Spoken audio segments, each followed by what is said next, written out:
Piyestan Kabarangay, ano? Piyesta Tamurong.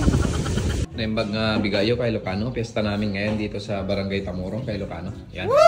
So magluluto tayo ng dinakdakan.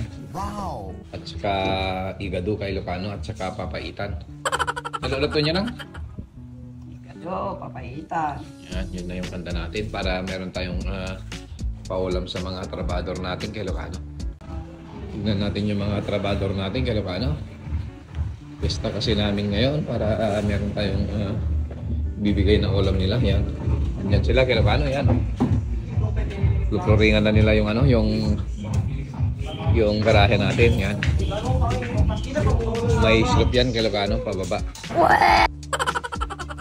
So ito yung mga magigiting na trabador natin kay Ilocano. Yan.